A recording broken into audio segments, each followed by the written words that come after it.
I was happening, y'all. It's your boy Rico coming with a Rico report. It's been a minute since Street Scores has done this, had to do it, and I felt like this Ryan Rivera free agency press conference was the perfect time. So I want to analyze a lot of the most important things that he said and what it may detail about the very near and distant future. I also want to talk about the burgundy and gold signing Deandre Carter. And lastly, we have to speak on this Brandon Sheriff situation a little. Let's get it.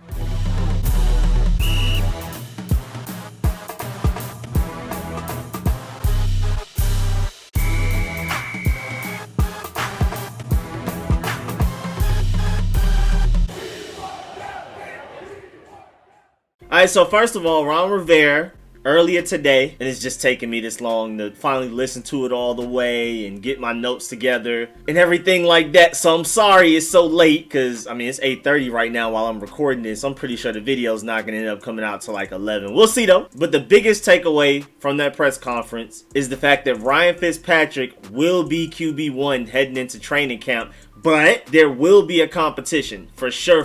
Like Ron Rivera said, he's not making the same mistake again from 2020. He said that he regretted not having an open competition in training camp in 2020. And now Ryan Fitzpatrick will be the assumed QB1 going into training camp, but there will be a QB competition. He will still have to earn the job. So basically, maybe when training camp starts, he'll be the first to start to throw with the ones and against the ones. But it is an open competition with Taylor Heinicke and Kyle Allen. And he also noted that a rookie may also be involved. Not saying that it's likely that we trade up to get a guy. I think if there is a rookie involved, the more likely solution would be somebody like a Kellen Mond or a Davis Mills or Jamie Newman. There's a lot of options out there. Kyle Trask, who knows? If I had to choose between that group, I'll take Kellen Mond. I'm not really high on Kellen Mond like a lot of people are. I'm team trade up for quarterback, but if I had to choose somebody outside of the first round, it would definitely be Kellen Mond. Even though I prefer to just use that pick on what I feel like would be best player available at a different position. But we'll see, especially like linebacker. If we don't address linebacker in the first round, I'm super duper linebacker at the very latest second round. But I think it's very interesting that like Ron Rivera admitted that he regretted not having an open QB competition in training camp. But at the end of the day, I'm not exactly sure what it would have helped. I mean, because Alex Smith wasn't great, but he ended up with the starting job after Kyle Allen got hurt. And Kyle Allen wasn't good, in my opinion. Definitely wasn't great before he got hurt. And Taylor Heinicke was brought in late, so he wasn't even involved in the QB competition. So it's not like if we had an open competition, Taylor Heinicke may have had a chance of starting week one. He wasn't even around the team. He wasn't really on the team's radar. Really only Scott Turner was the one that was fighting for him and assuring him like just stay focused, keep working, we may end up bringing you in at some point in the season, and they did. So shouts out to Scott Turner for believing in Antonio Gibson and Taylor Heinicke. Not exactly sure what other players on the burgundy and gold he may have fought for that have ended up being notable players, but those are definitely his too. And Ryan Fitzpatrick makes the most sense. I mean, first of all, of course you don't actually factor this in, but he's getting paid the most money because you're expecting the most production and value from him. He's making $10 million this year. Taylor Heinicke's making $2 million. And Ryan Fitzpatrick's contract actually, with incentives, could end up being up to $12 million. And plus, we've seen Ryan Fitzpatrick play pretty well over a longer period of time than the 5 quarters we got from Taylor Heinicke, which I'm really excited about. And I feel like this QB competition is going to be really fun. But at the end of the day, 5 quarters from Taylor Heinicke, you can't bet on that. But if he goes in and wins this QB competition, honestly, then I'm all for Taylor Heinicke. I'm just very worried about his durability. Not worried about much else. I mean, granted, a lot of his throws were interceptable. He was pretty lucky. He should have thrown more interceptions than he actually did. But at the end of the day, he played his tail off. He played with heart. He gave this team something to believe in. He had Chase Young in his corner. And when you have Chase Young in your corner, you have the entire burgundy and gold nation in your corner. I mean, he was getting sold by the receivers the first half, the offensive line for like the middle of the game, like second and third quarter. And we still gave the Super Bowl champs their best matchup throughout the entire playoffs, including the Super Bowl. So don't sleep on Taylor Heinicke. But like I've been saying this entire offseason, don't depend on Taylor Heinicke. That's been my message this whole time. But just like how people can believe in Taylor Heinicke with the potential that he has, people know that they can trust Ryan Fitzpatrick as like the locker room guy, the leadership. Everybody talks about how he just has this calming presence. Sounds familiar. Sounds like Alex Smith. So all of those leadership qualities that Alex Smith brings, Ryan Fitzpatrick brings that along with exciting football that players and fans can get behind and be more excited about. But we'll see how this QB competition ends up going. Again, I don't really think Kyle Allen has much of a chance. I mean, technically, statistically, he has a chance, but I just don't think he can compete and keep up with the Taylor Heinicke and Ryan Fitzpatrick. I think it's over with for him. And when in doubt, if we end up bringing in a rookie, whether we trade up or we just take one later, either way, I don't see Kyle Allen staying on this roster. He's only getting paid $800,000, so you can just end up cutting him for nothing on that exclusive rights free agent deal that he just signed a few weeks ago. And they already said they plan on using Steven Montez in like a Taysom Hill role. And Steven Montez, at 6'5", 235 pounds, ran a faster 40 time than Josh Allen, Dak Prescott, and Pat Mahomes. A 4.68. Not very fast, but you can see how a Taysom Hill like role could work. And you know Scott Turner's going to get really creative with this offense. You thought it was crazy last season, but now that we'll finally have a quality quarterback starting, now that he finally has a centerpiece that you can depend on, and you're not going into every week like, oh man, we have no idea what we're about to get. Because Ryan Fitzpatrick isn't as big of a turnover machine as a lot of people make him out to be. Granted, you don't exactly know what you're going to get any given week, but he's definitely enough of a calming presence and consistent enough, especially compared to last year's quarterback situation, to where Scott Turner can now be like, all right, we don't have to worry about the quarterback. Now I can get as creative as I want with Logan Thomas, who entered the NFL as a quarterback, switched to tight end. You saw some plays where he was the one with the ball in the backfield and ended up throwing it like a quarterback. You have Antonio Gibson, Isaiah Wright, Curtis Samuel, who are all very diverse, who can all double as running back and receiver, make plays out of the backfield and make plays out wide. J.D. McKissick as well. And then now they're talking about allowing Steven Montez to play somewhat of a Taysom Hill role, which shows that they think highly of him and actually plan on allowing him to make the 53-man roster. So that's interesting in itself. So I definitely see Kyle Allen's days numbered here, because at the very least, after this Taysom Hill strategy report that came out, it sounds like Steven Montez may make the roster before Kyle Allen does. And then you bring in a rookie to it, bro. It's ugly. Moving on, Ron Rivera also spoke about how he loves how he set up the front office. And he kept emphasizing experience and everything, and mostly the fact that everybody just brings some experience with them in different ways. Like everybody's good at something. Everybody's not good at everything, of course, and he loves how they're able to collaborate with no egos and things like that. All of these front office guys with Eric Stokes, Marty Hurney, Martin Mayhew, Chris Polian, each of those guys at least have 20 years of experience in this league, and Ron Rivera said that he basically can see that. He sees it in the results that he's getting. And one of the examples of how each one of them have like strong suits that, you know, one guy does this really well, one guy does this very well. He said that Marty Hurney is more of like the road warrior, and he loves to visit pro days in person and get to see guys in person and analyze like their mannerisms. It's not just what they do in their pro day, but it's their mannerisms, it's how they talk, it's how they present themselves. There's a lot of things that go into being a great NFL player, especially quarterback. And then you have Martin Mayhew, who prefers to be in the dungeon, in the film room, going crazy with the film study. Of course, everybody does a little bit of both, but you can see how with the way the front office is set up, everybody specializes in a specific thing because that's what they're best at.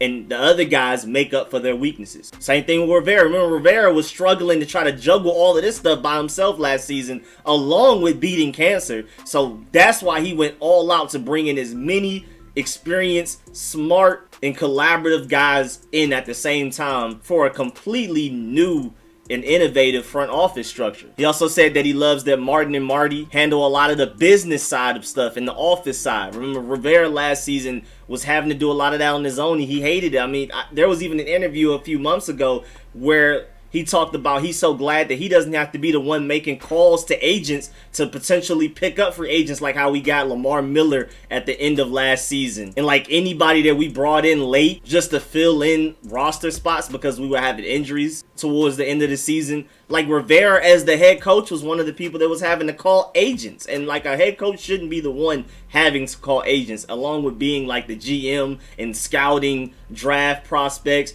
potential free agents, and head coaching at the same time, turning the entire culture around. And then that's why they hired Jason Wright to handle like the branding side, the marketing and all of that. So he absolutely loves how this front office is set up, and I do too. I'm a big fan of it. You also have to remember that Martin Mayhew, Marty Hurney, and Chris Polian have all been GMs for other teams, so they all are used to doing everything themselves. So they're versatile and know how to do a lot of things, but they're coming here to do exactly what they're best at, which I feel like is perfect. And then you also have Eric Stokes, who's the director of player personnel, and Tim Grimble, who's the director of college personnel. And Ron Rivera says that he loves how they've embraced a collaborative effort and that they play off of each other very well. And I like the fact that Ron Rivera even acknowledged the fact that like he does check up on things still. Just because he delegated a lot of responsibilities amongst these highly intelligent front office members, he still back checks a lot of things. Like he said, like he will listen to their review of a player, then he'll go watch the film for himself afterwards and agree with a lot of the things they said. So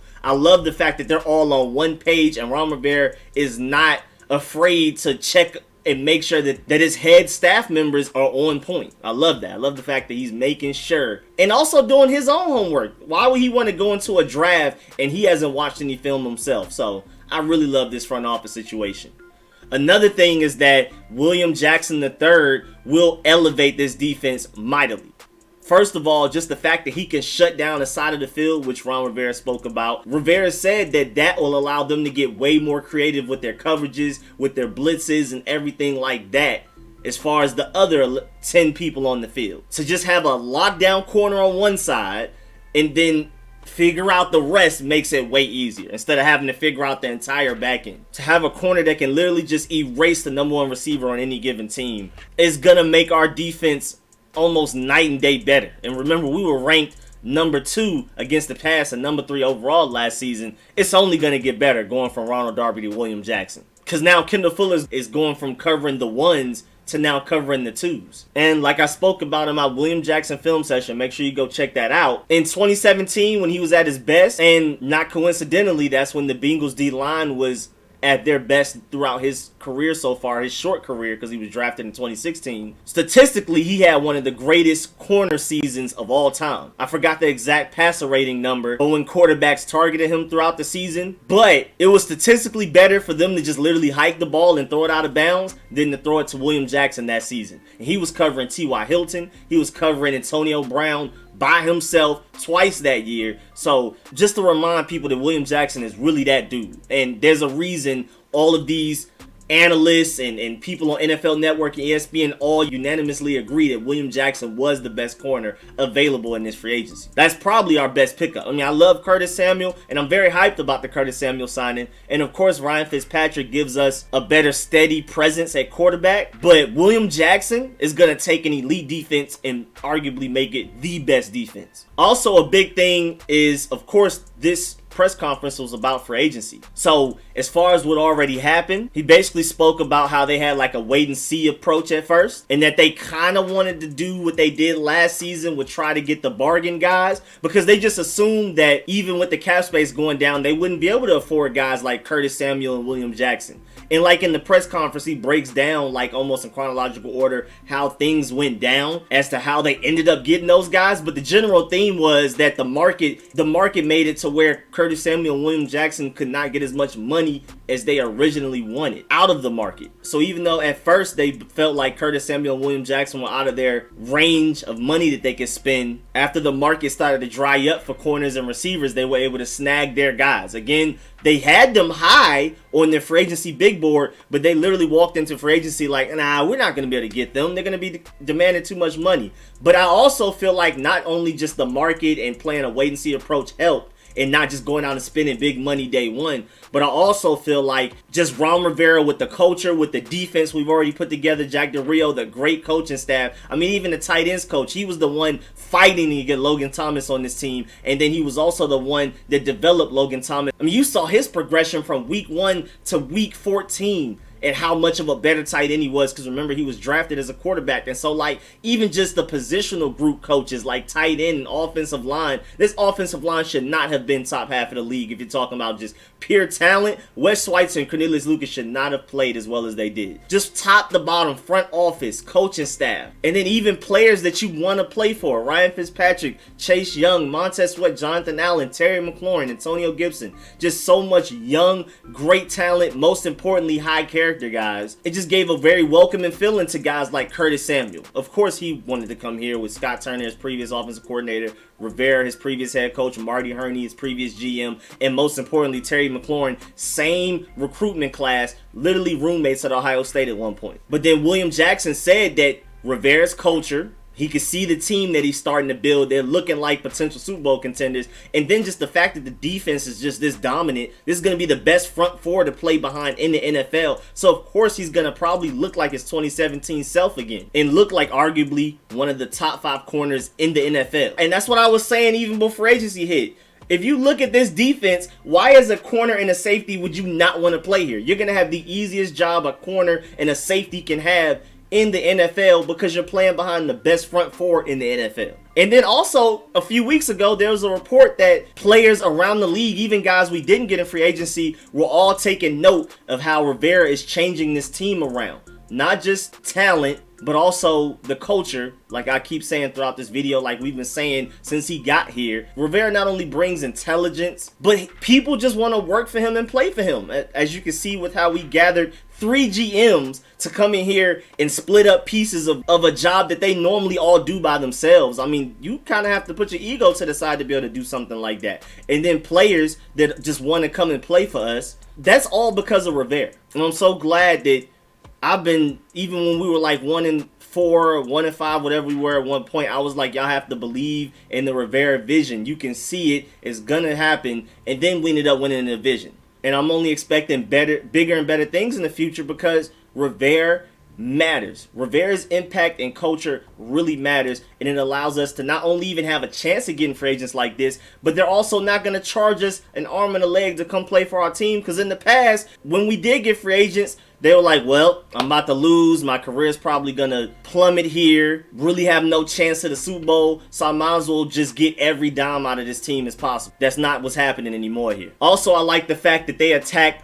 also positions what Ron Rivera referred to them as. Adam Humphries, the slot receiver. We have a guaranteed, when if he's healthy, we have a guaranteed, wouldn't say top-notch slot receiver, but definitely up there. And with Terry McLaurin and Curtis Samuel demanding all of the attention, I think Adam Humphries could be a top slot receiver going forward. But again, if he's healthy. And then nickelback Darryl Roberts. Now they have a certified slot corner nickelback type of guy that's versatile, has experience playing free safety, strong safety, outside corner, and slot corner. And that's great because a lot of the problems that DB groups have is not necessarily talent, it's not necessarily strategy, it's communication. And for a guy like Darryl Roberts who's played everywhere on the back end to know exactly what each guy should be doing and where they should be and things like that, is going to make communication way better. And DBs, you see it like before the ball is hyped, communicating like you go there, and we're going to have way less mistakes and issues adding a guy like that with that much versatility and experience. And again, Rivera just mainly emphasized the fact that we got a slot receiver and a nickelback. And those are those also positions that they wanted to hold it down. So now when we go into the draft, we're not out here reaching for players because we feel like we have to fill an immediate need. We're pretty much going to go best player available throughout this entire draft because we have no glaring needs. I mean, you can argue linebacker, maybe free safety, but other than that, tight end too. But like I keep saying, last year we had the number 2 defense and all we did was lose Kevin Pierre-Louis and Ronald Darby and gain William Jackson. So if anything, our defense only got better already before the draft. I can only see Cole Holcomb getting better. I don't see him declining. And you still have Khalid Hudson, who has potential. Josh Harvey Clemens, who opted out last season, who was just this like he's going to convert from safety to linebacker, and he potentially has the best coverage ability out of our entire linebacker group as of today, is coming back. And then John Bostic, don't really like him much, but he's a steady, dependable guy that I prefer him to be linebacker depth. But when in doubt, we had the number 2 defense with Cole Holcomb and John Bostic starting last season because we're in nickel the majority of the time anyway. We usually only have 2 linebackers out there anyway.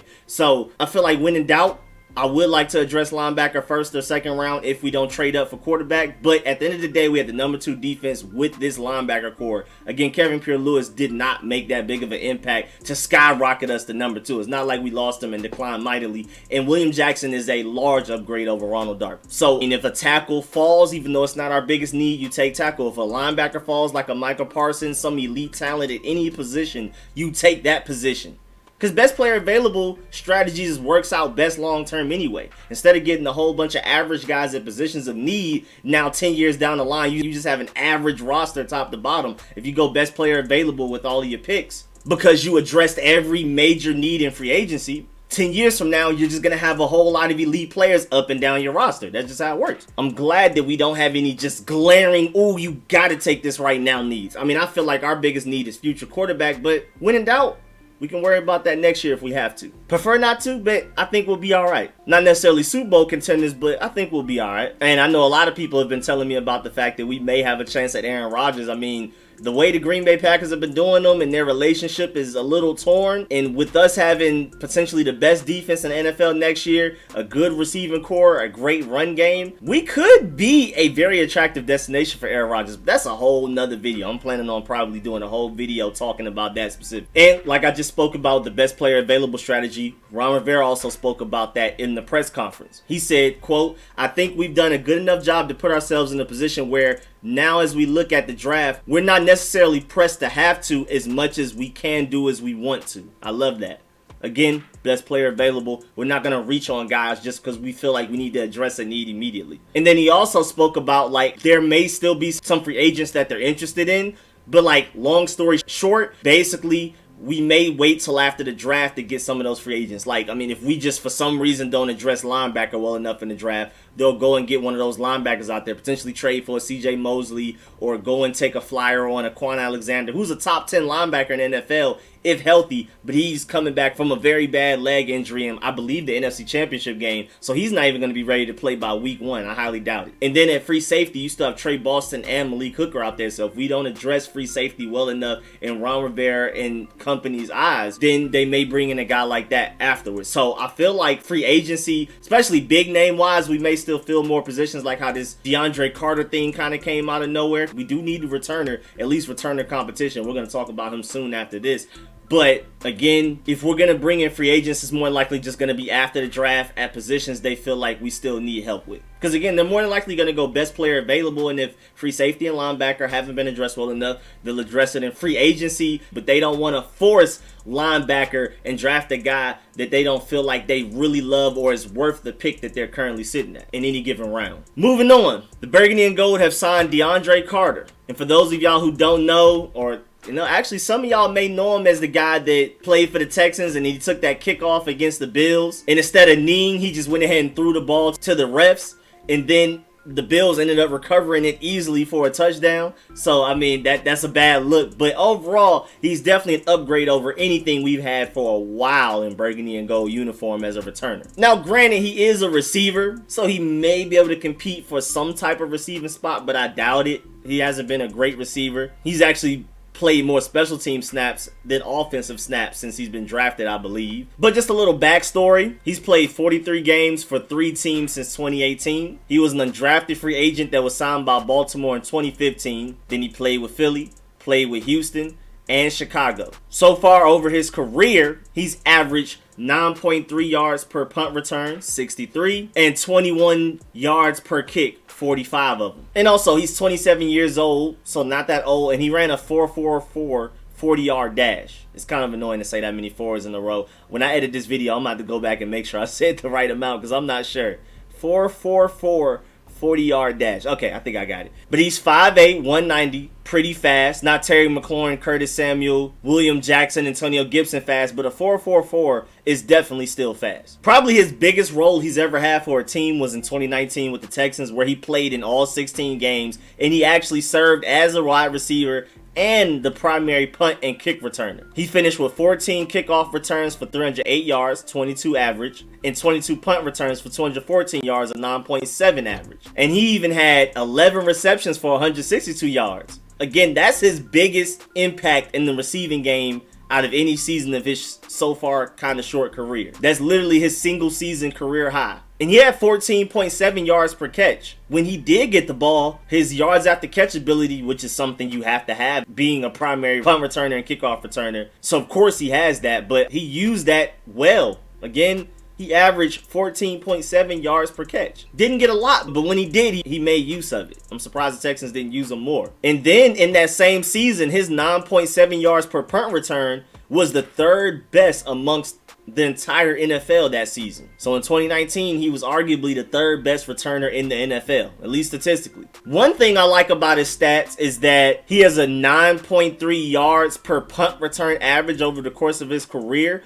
But most importantly is that he doesn't have any touchdowns. And a lot of people will hear that and think that's a negative. But the fact that you're consistently getting high-end return production on average like that, like just consistently, and he hasn't had one of those just huge 80-yard returns to just skew his data, to skew his statistics. He doesn't have any like major outliers, so you know you're going to get at least 9 yards per punt return, which is more than what we've gotten from anybody for a while now. Again, it sounds like a negative that he hasn't taken touchdowns back, and maybe special teams coach for the Burgundy and Gold, Nate Kaxer, who's considered one of the better special teams coaches in the NFL, can probably figure out a way to get him to finally return some touchdowns. But I love the fact that he has a 9.3 yards per return average with no just like 80-yarder mixed in. You know you're at least getting 9 yards per punt return. I love that. Because in comparison, Steven Sims Jr. last year gave us 6.7 yards per return. That's almost an entire 3 yards more per return. Like, that's pretty big on average.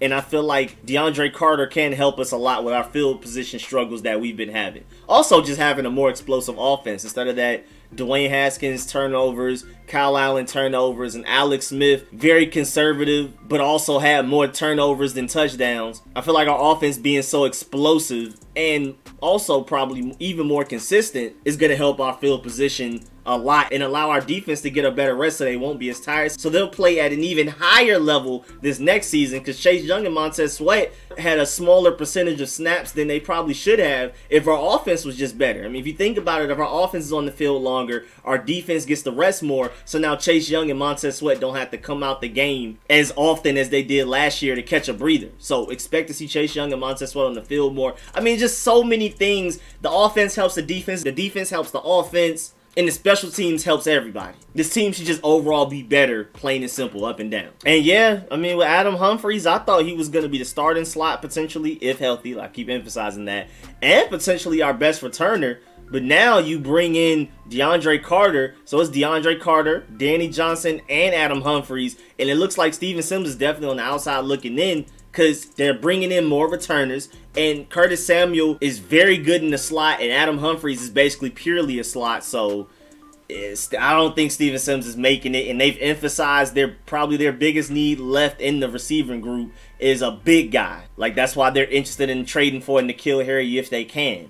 That big red zone box out corners guy. Now, granted, Terry McLaurin is a great contested catcher. Curtis Samuel, pretty decent as well. But they just want that 6'4", 6'5" guy that's just towering over DBs and linebackers that can just go up and get anything. And Ryan Fitzpatrick is the perfect quarterback for that, because he doesn't care how good coverage is. He feels like he can throw it up there for his receiver to make a play. And that's why our receivers should have way better stats this season than they previously had. Especially Terry McLaurin, man. He's been having it rough. And then we're not exactly sure what we're going to get out of Kelvin Harmon and Cam Sims, so that's why they're interested on an outside guy. But they would love it if Cam Sims and or Kelvin Harmon can emerge as one of those big guys. But you got to remember, Kelvin Harmon isn't just this huge guy that it seems like he is. He plays big. It's kind of like the DeAndre Hopkins effect, because Terry McLaurin's 6 foot even, Curtis Samuel's 6'1", Kelvin Harmon is 6'2". He's not that much bigger than Terry McLaurin, honestly. I mean, he kind of is, like, muscle and weight-wise, but, like, height-wise, he really isn't. Cam Sims, on the other hand, is actually 6'5", so that's more so the guy that they're hoping that they can get a lot out of, just off of, like, we already have the speed demons and Curtis Samuel and Terry McLaurin, who are versatile. You already have the slot guy and Adam Humphries. So I'm pretty sure Rivera and company are hoping Cam Sims works out the most. But Kelvin Harmon, I mean, he could arguably end up being our best contested catcher if he comes back fully healthy and progresses beyond what we saw when we last saw him in 2019. And then lastly, this video ended up being way longer than I thought. It's already 9:15. Golly. Been recording for 42 minutes. Whew. But just to update y'all, Brandon Sheriff and Washington have not discussed a long-term deal since he's been tagged. So they've just been purely focusing on free agency, guys on the outside that they can bring in, but they haven't necessarily really started looking internally to sign guys long term. They were in talks with Jonathan Allen. There was a report that they already began talks with him, But Brandon Sheriff, they're just like, man, we'll deal with that at the end, bro. This is too much of a headache. And he's probably hardballing them because right now he's getting 18 mil a year. So it's like, why would he accept less than that per year? And they're probably offering them the highest guard per year money, but they're probably not willing to go all the way up to 18 per year or more. And that's probably where the struggle is right now. But alright, y'all, man. Appreciate the view. Please like this video if you liked it. If you learned anything, please subscribe if you haven't. Hit the bell next to the subscription button so you get a notification every time I release an informative video like this one of my original Rico reports. And also, man, you'll already know I'm coming out with those mock drafts. I have 2 more to go. Coming out with more film sessions. Coming out with plenty of live streams. You already know, every Friday night and every Sunday afternoon. And please get in the comment section and let me know how you feel about everything discussed today, good and bad. And as always, man, I really appreciate all of my support. Shouts out to everybody that gives any way that they can, even if it's just liking the video and sharing it out to people to bring more people to the Street Scores family. I really appreciate that. And of course, big shouts out to all of my people that donate to the channel. Everybody that's a sponsor, especially the Pro Bowl sponsors whose names you see scrolling on the screen right now. Like I keep telling y'all, the sponsors get the longer version of film sessions. They get double the plays that I analyze and break down. So the general public normally gets about like 30 minutes, maybe less. The members get almost like an hour. So definitely become a channel member if you can to get the longer, more in-depth, more exciting, more fun version of these film sessions that I release. And as always, man, I really appreciate it. I'll catch y'all later. I'm out.